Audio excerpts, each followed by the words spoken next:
Cars ఓనర్లకి ఒక విషయం చెప్పదలుచుకున్నా. ఏంటంటే ఇప్పుడు మీ బండికి బంపర్ కానీ ఫెండర్ కానీ ఏదైనా ఇట్లా డ్యామేజ్ అయితే మీరు ఏం చేస్తారంటే ఒక స్ప్రే బాటిల్ అనేది కొట్టుకుంటారు.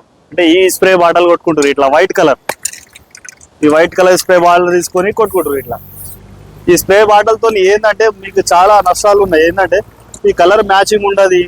మళ్ళీ పెయింట్ షాప్లో వచ్చిన తర్వాత ఇప్పుడు పెయింటర్ దగ్గర పోతారా మీరు? పెయింటర్ దగ్గర పోతే ఈ పెయింట్ ఇట్లా కొట్టుకొని ఉన్న దానికి మళ్ళీ మనం కంపెనీ పెయింట్ వేయాలంటే చాలా ఇబ్బంది అవుతుంది. అవి మొత్తం లేచేస్తాయి, ఇట్లా పొట్టు వచ్చేస్తాయి ఈ పెయింట్ కొడితే. మీరు ఏం చేయాలంటే ఇటువంటి పెయింట్స్ వాడకండి, ఈ స్ప్రే బాటిల్స్ వాడకండి. 100-200 వస్తాయి కానీ ఇది వాడకండి. బండి మొత్తం ఖరాబ్ అయితే చూడొచ్చు మీరు. ఈ కలర్ అనేది మ్యాచింగ్ చూడండి, ఇది ఎట్లా ఉంది చూడండి. కలర్ ఏం మ్యాచ్ లేదు. మీరు ఇట్లా కొట్టుకొని బండ్లన్నీ ఖరాబ్ చేసుకుంటారు. కలర్ చూడండి, బండి మొత్తం ఖరాబ్ చేసుకోకూరు. మీరు మా దగ్గరికి రండి, మీకు మంచి సేమ్ 100% మ్యాచింగ్ పెయింట్ చేస్తాం. ఈ బంపర్కి ఏంటంటే ఈడ డ్యామేజ్ అయితే ఇంత కొట్టరాదు. ఈ హాఫ్ బంపర్ ఇట్లా కొట్టుకుంటే మీకు 100% బంపర్ మ్యాచింగ్ ఉంటుంది.